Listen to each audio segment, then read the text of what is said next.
If you were to look at the Google search history for the word anxiety, which I did, you'd find that from the earliest data available, which was January 1st, 2004 through June 2009, search was steady at a value of around 30, which that's on a scale of 0 to 100.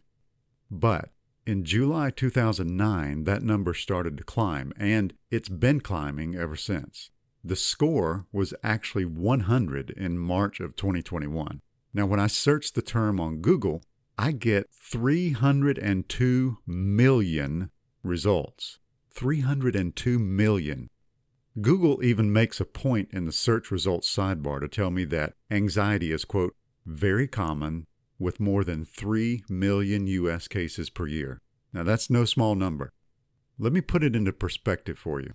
If you were to apply that statistic to, say, Dunbar's rule about the typical size of human connections, which says, for those who are curious, that we each average 5 loved ones, 15 good friends, 50 friends, 150 meaningful contacts, and 500 acquaintances. That means that, more than likely, you personally know at least 5 people today who are wrestling with anxiety. Now, that's something to think about. Until now, I've never really mentioned it publicly, but I've actually wrestled with anxiety almost my entire life, most of which I personally attribute to my personality, my behavioral style. Now, for me, I'm just talking about me right now. I see anxiety as this deeply ingrained, almost instinctive habit that has to be diligently managed unless I can change that habitual behavior, which I've managed to do to a large degree, though certainly not 100%. In other words, I haven't completely eradicated anxiety from my life, but I've certainly tamed it. My gut reactions in really specific situations can still be initially angst-ridden, and then I have to shift towards conscious management of the anxiety beast. Now, maybe you have certain situations that manage to always arouse your anxiety beast. It seems to me that while the things that make people anxious may be related enough to sort of broadly categorize as similar, they're still unique to each individual, and those things can be minor or significant. For example, storms are one of those things that seems to affect everyone differently. The area I live in now faces the threat of tornadoes every single spring. Before that, I lived in an area that faced tropical storms and hurricanes each year. I respect the power and the deadly potential of storms, but I don't usually let them stress me out or arouse anxiety. My middle son told us a few years ago that he loves storms, and he said they actually relax him. When I asked him about it, he attributed it to one of his favorite memories from childhood. A hurricane that had taken a sharp turn was barreling toward our home in Florida. We tried to take some of the typical precautions that our hurricane veteran neighbors were taking, but we also created this tiny safe space in our home where we were all huddled together for the night. We played games, we listened to music, not the radio, of course, because the radio was just constantly interrupting with these apocalyptic type warnings. We read stories, we read the Bible together. In other words, we tried to make it as fun and as relaxing as we could for our then very young kids. We didn't want any anxiety that we might have to rub off on our children. A few years ago here in Tennessee, from the time I first crawled in the bed one night to the next morning, I had received 16 text message alerts from the Nixle Emergency Alert System, 3 extreme alerts from the National Weather Service, and a dozen more weather-related alerts from my AccuWeather app. The basic message of all of these alerts was exactly the same. Warning, take shelter now. Tornadoes spotted. Needless to say, it was a really long night. Tornadoes are extremely deadly and wildly unpredictable. Thankfully, we didn't suffer any damage, and we even managed to get some much-needed rest despite all of those constant warnings. So, having been in some tense weather-related situations, it's really easy for me to see how those types of situations can send some people into a literal panic attack.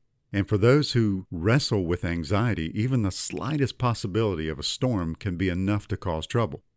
But Again, speaking first for myself, I can confidently say that anxiety doesn't rule my soul, and I don't believe that it has to rule yours either. The Old Testament's King David had nights like those that I described earlier, nights which should have been filled with anxious tossing. Instead, he said in Psalm 62, quote, "I am at rest in God alone. My salvation comes from Him. He alone is my rock and my salvation, my stronghold. I will never be shaken." That's verses 1 and 2. And then in verse 5, he commands his soul to, quote, "Rest in God alone, my soul, for my hope comes from Him." The word rest is the Hebrew word damam. That's in verse 5, and there's a derivative of that word in verse 1. It carries this idea of waiting in complete stillness and silence, even to be almost dumbfounded. So what is it that causes the psalmist to be frozen in silent awe? It's God, His salvation, His rock, His stronghold, His shelter. You see, storms can come at us in many forms, most of which really aren't physical. There's a lot we can do to try and prepare and protect ourselves, but at some point we all need to come to a place where we can say with David, "I am at rest in God alone. My salvation comes from Him. He alone is my rock and my salvation, my stronghold. I will never be shaken." For me, as a person prone to anxiety, that is the way that I've learned to curb my anxiety habit over the years. I take shelter in God and in His promises. Now, sometimes I automatically take shelter without even thinking about it. Other times, I have to consciously and aggressively tell my soul, "Settle down. Take it to God. Let Him be your shelter." And then I have to find a way to act on that advice. Now, maybe this seems overly simplistic to you, and I'm okay with that. The older I get, the more I tend to prefer those so-called simplistic, faith-based solutions. Life can just be so incredibly complicated. And I think that sometimes our advanced scientific knowledge makes it hard for us to have that kind of simple faith that we see in the Bible. Acts 9, 40 and 42, for example. So in the spirit of Occam's razor, the more complexity that I can shave out of my life, the better off I am, in the long run at least. But that's just me. Are you feeling anxious about something in your life right now? Some storm that's brewing, or even a storm that's struck a little too close to home? Take shelter now. God is your hope. Rest in Him. For me, it's the only way I've found to make sure that when a storm tosses me around, I can still stick the landing.